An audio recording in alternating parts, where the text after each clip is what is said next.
వాళ్ళ నిరుద్యోగులు అనేవాళ్ళు రాష్ట్ర వ్యాప్తంగా ఈ ఉద్యోగాల కోసం 30 లక్షల మంది ఎదురు చూస్తూ ఉన్నారు. కానీ గవర్నమెంటు వాళ్ళకి సంబంధించి ఎన్నికల మేనిఫెస్టో పెట్టింది, 2 సార్లు అసెంబ్లీ ఇయర్ క్యాలెండర్ పెట్టింది, కానీ ఒక్క నోటిఫికేషన్ ఇవ్వలేదు. నోటిఫికేషన్ ఇవ్వకపోగా మేము 60,000 ఉద్యోగాలు ఇచ్చామని అబద్ధాలు చెప్తుంది. గత గవర్నమెంట్ ఇచ్చిన ఉద్యోగాలకు మాత్రమే పత్రాలు మాత్రమే ఇచ్చి వాళ్ళ ఈయన పత్రాల సీఎం అయ్యిండు. ఎంత దౌర్భాగ్యం అంటే ఇక రాష్ట్రంలో మంత్రులే లేరా, రాష్ట్రంలో సీఎస్ లేడా, రాష్ట్రంలో వేరే వాళ్ళు ఎవ్వరు లేరా, ముఖ్యమంత్రి ఒక్కడే ఉండడా, ఎవ్వరు పడితే వాళ్ళకి అందరికీ పత్రాలు ఇవ్వడమే అబద్ధాల సీఎం.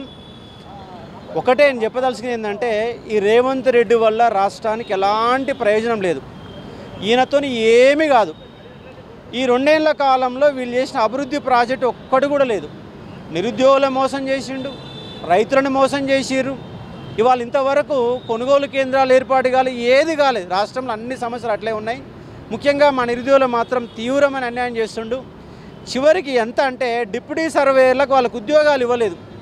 వాళ్ళు జస్ట్ వాళ్ళకు ఒక 4 రోజుల పాటు ట్రైనింగ్ ఇచ్చి ఆల్రెడీ వాళ్ళు దానికి సంబంధించినటువంటి కోర్సు చేసిన వాళ్ళే, వాళ్ళకు సర్టిఫికేట్ కావాలి. వాళ్ళకు ఆ సర్టిఫికేట్ కోసం 4 రోజుల పాటు గవర్నమెంటు జస్ట్ వాళ్ళకు ఒక ట్రైనింగ్ లాగా పెట్టింది.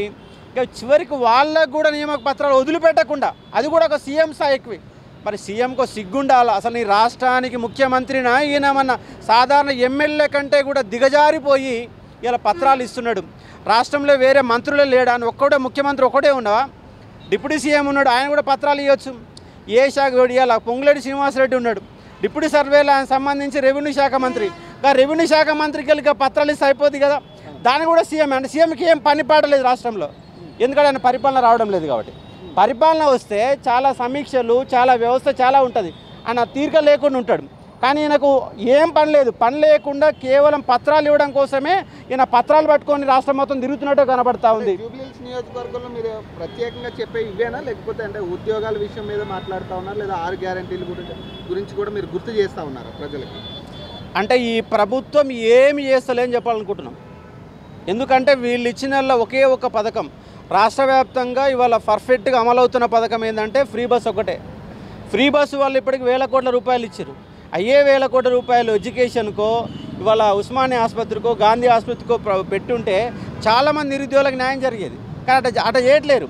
కేవలం ఒకే ఒక ఫ్రీ బస్సు తప్ప ఈ రేవంత్ రెడ్డి చేసింది ఏమీ లేదు. ఇవాళ నాకు కూడా భూమి ఉంది, నాకు 2 లక్షల రూపాయల మాఫీ కాల. దాంట్లో ఒకసారి మొత్తం కూడా రైతు బంధు ఎగ్గొట్టేసిండు. ఇవాళ నాకు పత్తి పండింది, ఇవాళ పత్తి అంతా స్టోరేజ్ చేసినాం.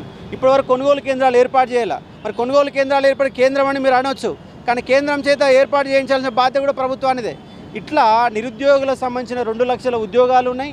2 ఏళ్లుగా నిరుద్యోగులను రోడ్ల మీద తిప్పుకుంటూ ఉన్నారు. కాబట్టి ఇవన్నీ అంశాలు, ఒకవైపు ఉద్యోగాల అంశాలు, మరోవైపు రాష్ట్రం యొక్క జీడిపి, రాష్ట్రంలో ఇవాళ మొత్తం రియల్ ఎస్టేట్ వ్యవస్థ మొత్తం కుప్పగూలింది. దాని కారణంగా వాళ్ళ ఆటో రిక్షా నడిపేవాడికి సరైన ఉపాధి లేదు, కిరాణా షాప్ నడుపుకునేవాడికి ఉపాధి లేదు, చదువుకునేవాడికి ఉపాధి లేదు. టోటల్ వ్యవస్థను మొత్తం ఈ కాంగ్రెస్ గవర్నమెంట్ చిన్నాభిన్నం చేస్తుంది. మా ప్రధాన ఎజెండా నిరుద్యోగ అంశం. ఆ 2 లక్షల ఉద్యోగాల గురించి ప్రస్తావిస్తూనే ప్రైవేటు ఉద్యోగంలో ఉద్యోగాలు దొరకక రాష్ట్రంలో నిరుద్యోగ రోడ్లు పట్టుకొని తిరుగుతున్నారు. దాంతో రాష్ట్రం యొక్క తలసరి ఆదాయం కానీ జీడిపి రేటు కానీ ఈ కాంగ్రెస్ గవర్నమెంట్ కింద వచ్చినాక మరింత పడిపోవడానికి ఆస్కారం ఏర్పడింది.